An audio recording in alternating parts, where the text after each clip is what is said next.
What's up, YouTube? Man, it's Black Society TV. I want to send out a warning to, to black women. Uh, and I'm going to address the issue with black men also, and black women and what's going on today. Uh, there's been numerous of black women um, who has went on. See, it's a difference when you're unalived after so many years or so, or whatever, or you're in a toxic relationship. Um, it's no difference in how, you're unalived, how a woman is, black woman is unalived in a toxic relationship with a black man. There's no difference. But, and then there is kind of a difference in when you meet a white man online and you're unalived the same day that you meet this guy off of a dating app and he unalives you. Um, I want to just tell them to beware. I had a Facebook page. Facebook didn't like the fact that I was letting black women know that there were people out there, races out there that were targeting them online. Meeting with them and then getting what they want, and then unaliving them. After they do it. Uh, always want to be with a black woman, but hate black people. And there's people out there that's like that. There's racists like that. There were several of them online. There was even a page that a young black lady had, and she was glorifying. Well, she wasn't really glorifying. She said, "I can't believe that I had I let this white man knock me up and had a baby." Uh, you know, Come to find out, he hated her, didn't want to be in the child's life, didn't want to be in her life. He just wanted what he wanted, but he didn't like her as a black woman. And there were several white men that would get on that page and would like try to stop me from telling black women to be careful, because a lot of them were on there bragging about being with these men that really didn't like them. And so several of the racist white men would get on there and, well, you need to leave. You need to, you don't need to be telling them that. No, no, no. I'm going to tell them what's on your mind. I'm going to let my sisters know what's on your mind, what you're trying to do to them. And this is not all. This is not all. So don't get me wrong. This is not all white men. All white men are not like that. All white men are not racist. But I'm talking about for the ones that are. And in these stories that I'm going to tell you about today. But those young ladies were on there and they were bragging and stuff like that. And but I seen like a pattern. Um, all of these young ladies were dark skinned, so it seemed like it's like a thing in our community to where we had to make our dark skinned women feel a little better about themselves. Um, whoever has one. I don't have one, but I'm just saying, if you do have a dark skinned woman, make her feel better about herself. Our dark skinned child, make them feel better about themselves, because it seems like they feel like they have to go to someone that's white or Hispanic or just someone who's another race, because um, I don't think they feel good about themselves. And these young ladies were doing that online. I was trying to tell them, hey man, y'all need to feel better about yourselves, because they were down in black men. It was just crazy.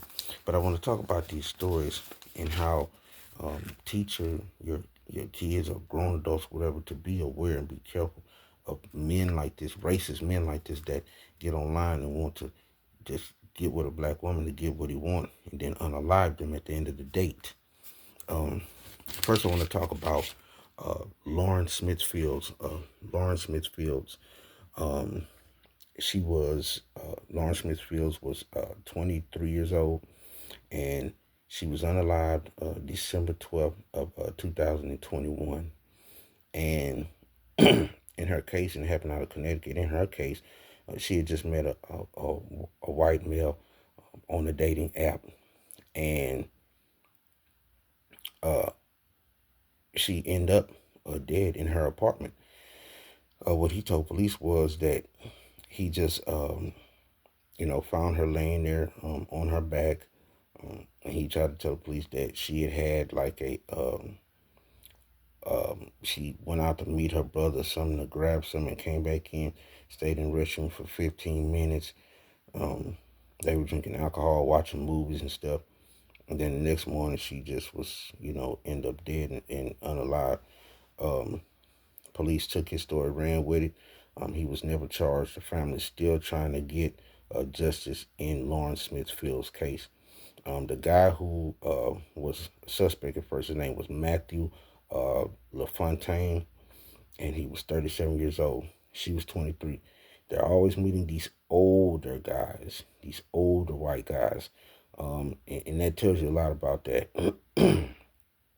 um, the second case happened was Asia Maynard, and I never knew anything about this. Well, I never knew anything about the Lawrence Smith case, but Asia Maynard, I never knew anything about her case. It never was publicized. Asia Maynard was unalived in Kansas City after she was a mother of four. She was 29 years old. This happened February 19, 2022. And she met a Caucasian male by the name of Isaiah Crown. And supposedly, it was their first date. And she ends up dead the next morning. He calls police and give them some kind of, you know, some excuse on why she died or how she was dead or whatever the case may be. But in the same case, and in that Lawrence Smith case, they said they found fentanyl and other things in her system. In Asia Maynard's case, same thing. They found fentanyl, with liquor and other things in her system. Basically, like they were both drugged. Um, uh, Asia Maynard, her friends told police that the guy who she went on a date with, Isaiah Crown, the white guy, was selling fentanyl laced with other things to people, with illegal things to people. Police never took that in consideration. Like it never prosecuted. Uh, then we have Sade Robinson in her case, and we all know because this is one of the biggest cases. Sade Robinson, she was 19 years old. Um, she met Maxwell Anderson, a 33-year-old white male. His parents were millionaires. She met him online, um, and that was April the 1st, 2024. Uh, she was dismembered at his home. Her body was spread all over the city. Parts of her body had still not have been found yet. Um, and he, like I said, he dismembered her. Um, met her online. First date, she's gone. So all these women, the first date, they're unalive by these white men. Um, and the thing about it is, all three of these women were dark skinned. All three of them. It's not a coincidence. Dark skinned. You know. Um, and it's just one of those things that we have to look into as a culture, as a people, black people, and see why our young people are not feeling good about themselves, or their skin color. um not saying you can't date who you want to date, or that's not what you like, but I'm just saying, like, when you see a pattern, then there's no lie there. There's no lie there. uh, and these young lady was unalive by racist, uh, because come on, the first day and they're gone, drugged, and I believe all three of them were drugged, not just the other two, but Say Robinson also, I believe she was drugged also. But just saying, black women, just be careful. If you want to diverse, you can diverse, but be careful because there are people out there who's just looking to diverse with you, uh, just to unalive you. Okay, just to unalive you, get what they want, and just to unalive you. Okay, hey, That's just my warning. Y'all like, comment, share, and subscribe to the channel.